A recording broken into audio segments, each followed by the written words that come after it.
Have you ever found yourself in a game of squad only to spend the first 20 minutes navigating the map without a clear sense of direction, feeling lost in the chaos of battle, and suddenly, without warning, being shot by an unseen enemy?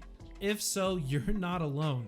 Welcome to my guide. My name's UrsoDoSono, and I'm a 10-year expert of squad, here to help you tackle these challenges. The game of squad is unlike any other first-person shooter. It requires a different tempo and playstyle than conventional first-person shooters. This guide assumes you have played through the in-game tutorial, and if you haven't, go check it out, it is worth the time. In this video, I will teach you 2 tips to make sure your next game is a success. The first thing that we will cover is the in-game interface. Let's look at your map and your compass. The map shows you where all your friendlies are and potential locations of enemies. It will also contain the marker set out by your squad leader. The default keybind to access the map is M, and to zoom is N. Although the normal map is helpful in a pinch, I recommend using the command map. The command map can be accessed with caps lock. You can zoom with the scroll wheel and move the map around with the mouse click and drag. This will allow you to pinpoint more accurate information than just the normal map. The compass. The compass gives you a 360 directional indicator. This allows you to call out locations accurately. If your squad leader is requesting you to move, attack, or defend a particular area, the direction of this will be found on your compass. Exploring and adjusting map settings can offer an advantage by enhancing the way information is presented, allowing for better strategic planning and decision making.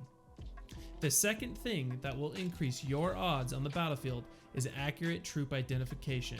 Troop identification is what I hear new players struggling with the most. There are 2 ways to identify troops. The first is to study the uniforms of the troops. Let's look at the idiosyncrasies between the different factions. For the People's Liberation Army, they're going to have light uniforms. They usually look gray in the field, black boots, and they don't have any form of glasses. In the Australian Defence Force, they're going to have dark glasses, olive uniform, and scruff on the helmet.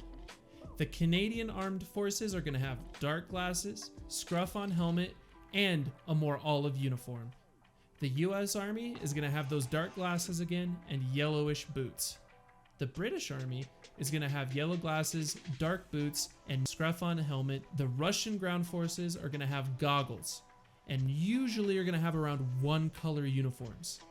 The irregular militia and insurgents are very easy as they look starkly different than the regular forces. Middle Eastern Alliance is going to have black boots and a chipped camo that looks like this.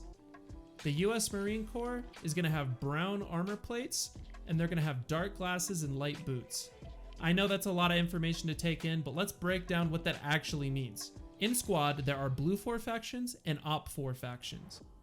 People's Liberation Army, Russian forces, or non-NATO forces are usually Op 4.